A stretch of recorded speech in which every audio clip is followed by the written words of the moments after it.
روز وضو کرے خدا، جان ہے عشق مصطفیٰ روز وضو کرے خدا، جس کو ہو درد کا مزہ ناز دوا اٹھائے۔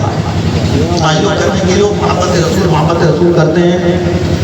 سنو، ایسا نہیں ہے کہ صرف محبت کا دعویٰ، محبت کا دعویٰ اسی وقت صادق ہوتا ہے جب آدمی اپنے محبوب کی باتوں پر چلتا ہے۔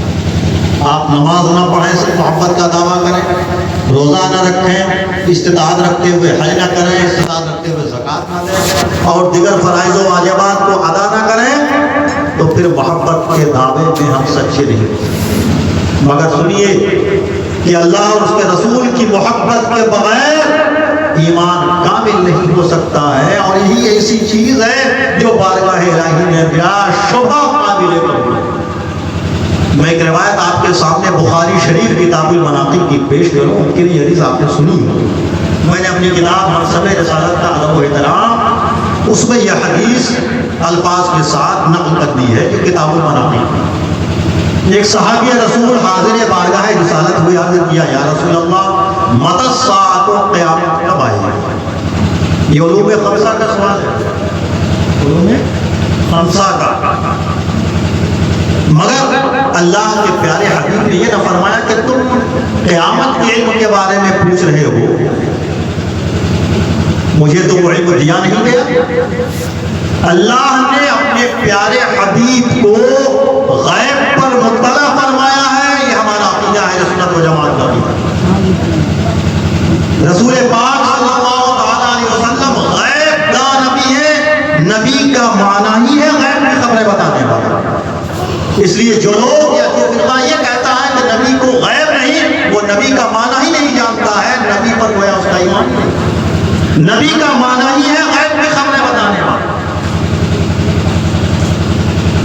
اور ہم سب کا تو عقیدہ یہ ہے اعلیٰ حضرت کے الفاظ میں کہ اور کوئی غیب کیا تم سے نہا ہو بھلا، یا رسول اللہ اور کوئی غیب کیا تم سے نہا ہو بھلا، جب نہ خدا ہی چھپا تم تھے کروڑوں کروڑ۔ سبحان اللہ۔ تو فرمایا وما عادت لہائے میرے پیارے صحابی، تم قیامت کے بارے میں سوال تو کر رہے ہو، مگر تم نے قیامت کی تیاری کیا کی ہے؟ ذرا آپ غور فرمائیں، میں اسی جواب کی طرف آپ کی توجہ کو مبذول کرانا چاہتا ہوں۔ وہ صحابی عرض کرتے ہیں، بخاری شریف کی حدیث ہے، لا شیء یا رسول اللہ الا انی احب اللہ ورسولہ صلی اللہ تعالی علیہ وسلم۔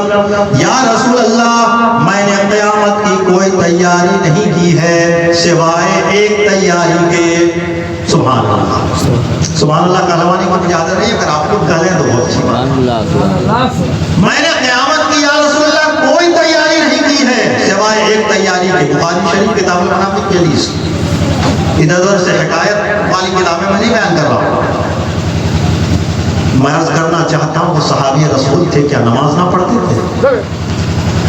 وہ ایک سجدہ جسے تو گرا سمجھتا ہے، ہزار سجدوں سے دیتا ہے آدمی کو نجات۔ ارے صحابہ کرام کا تو حال یہ تھا، فرائض تو فرائض، واجبات تو واجبات، سنن مؤکدہ تو سنن مؤکدہ، وہ تو سنن غیر مؤکدات کو بھی حاصل کرنے اور ان پر عمل کرنے کے لیے مستعد اور بے چین رہتے تھے۔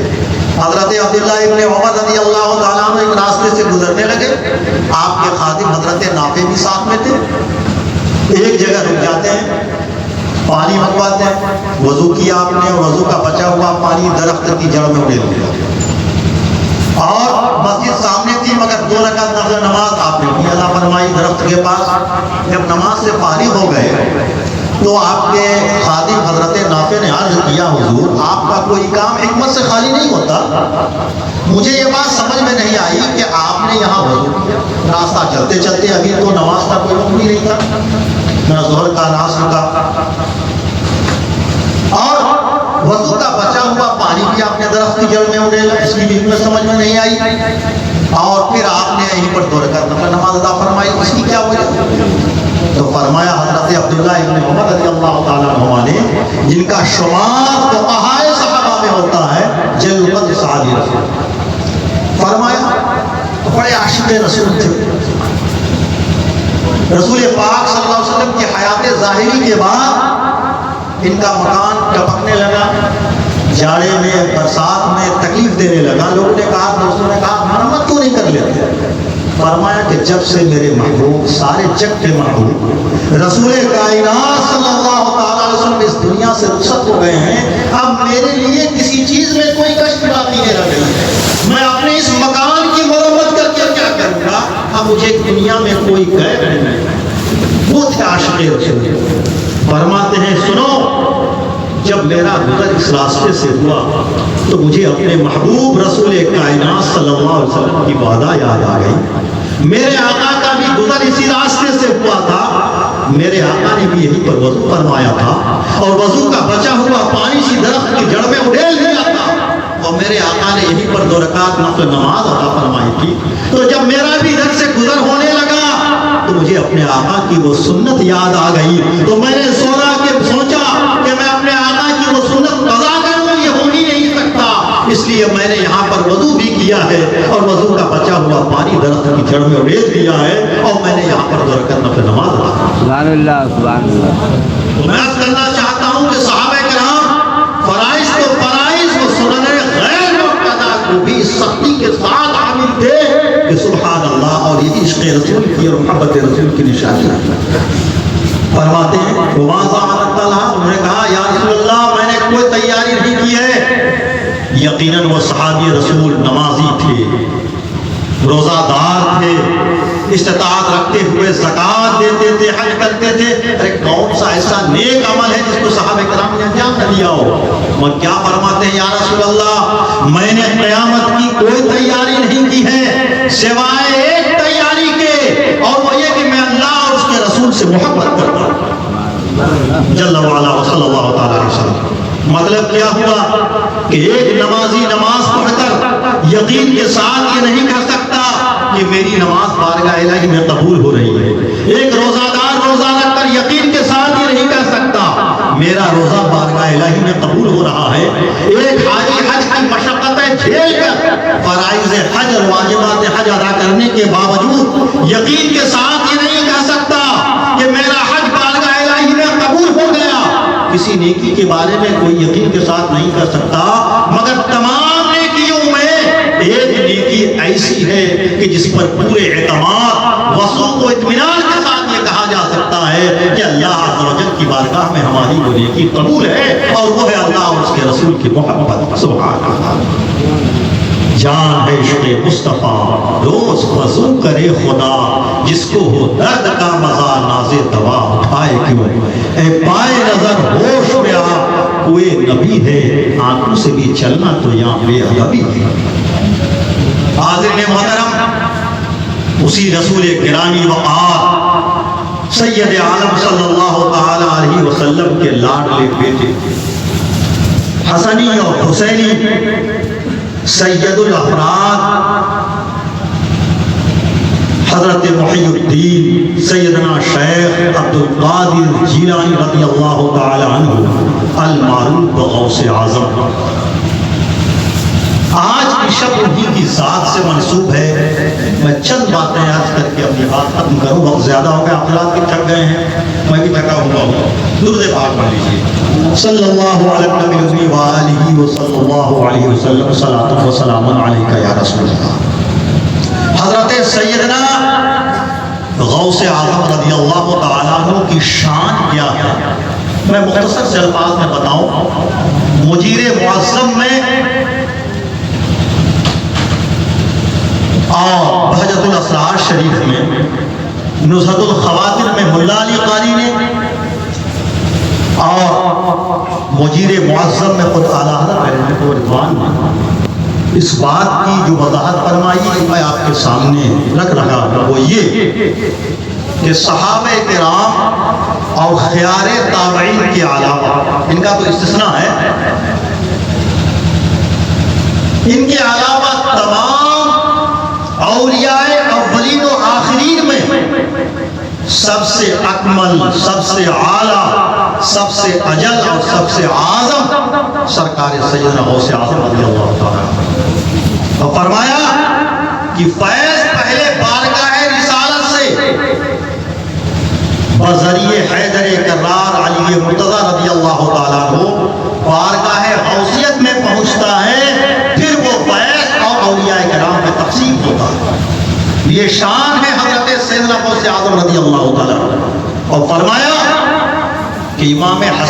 مجتبی رضی اللہ تعالیٰ عنہ نے، جو حضرت امیر معاویہ رضی اللہ تعالیٰ عنہ کے ساتھ آپ نے مصالحت فرمائی۔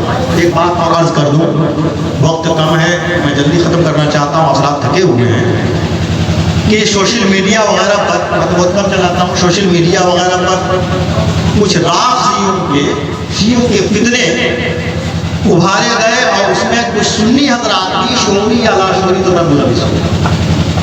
حضرت امیر معاویہ رضی اللہ تعالیٰ عنہ کے سلسلے میں لعن معاذ اللہ سنیوں کی طرف سے بھی ہونے لگا۔ یہ شیعوں کے چکر میں آ کر کے اور غلط پروپیگنڈے کا شکار ہو کر، ایک بات یاد رکھ لیجیے، عقیدے کا مسئلہ ہے کہ کوئی بھی صحابی، کسی بھی صحابی پر طرز و طاق کرنا، برا بھلا کہنا ناجائز و حرام ہے، اشد درجے کا حرام ہے، یہ اس کا ادنا درجہ ہے، اور اس سے اوپر کا درجہ تو گمراہی ہے، اور اس سے اوپر کفر تک لے جاتا ہے۔ والعیاذ باللہ تعالی۔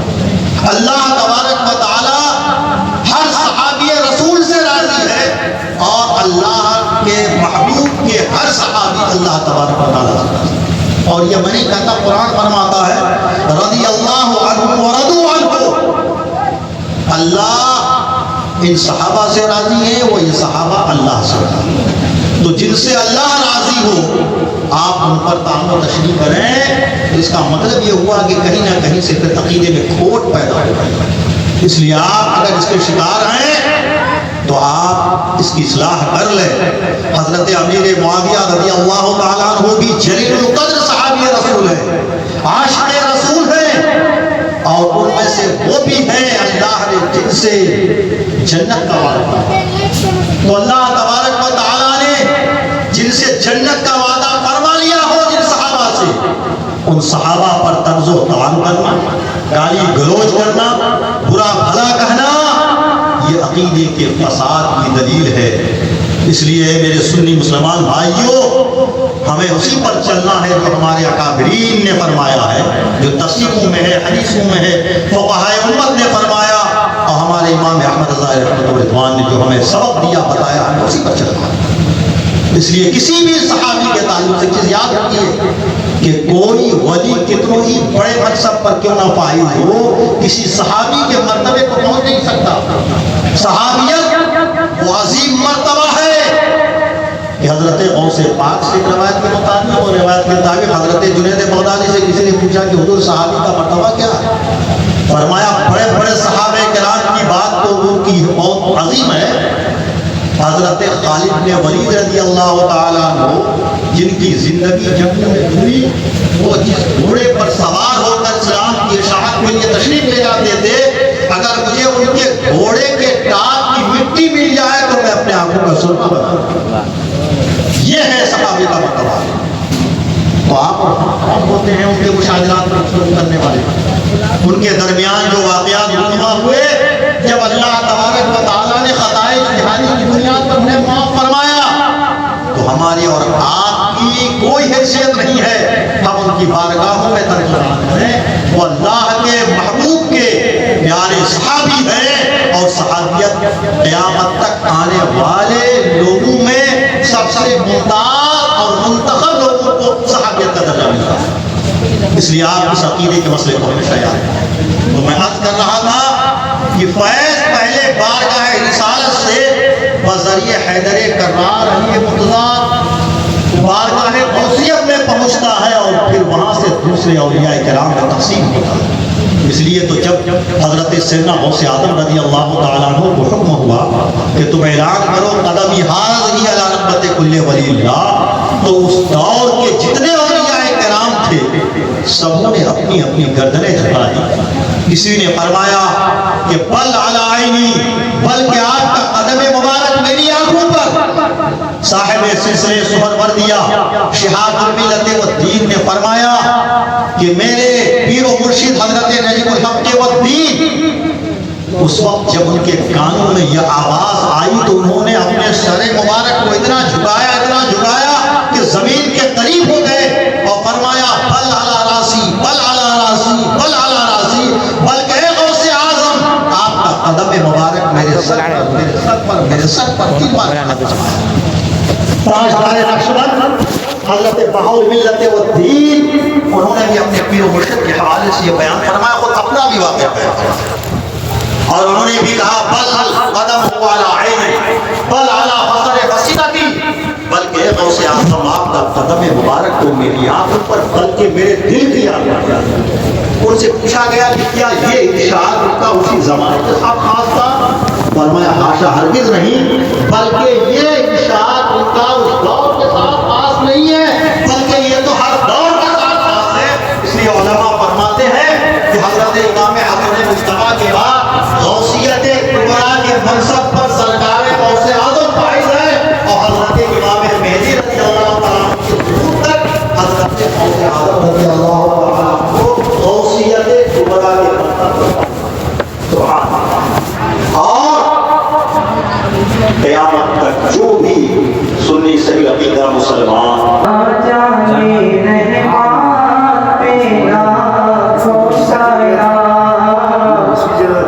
شم بز میں ہدایات تیرا کو سایہ مصطفیٰ جانے رحمان تیرا کو سایہ شم بز میں ہدایات تیرا کو سایہ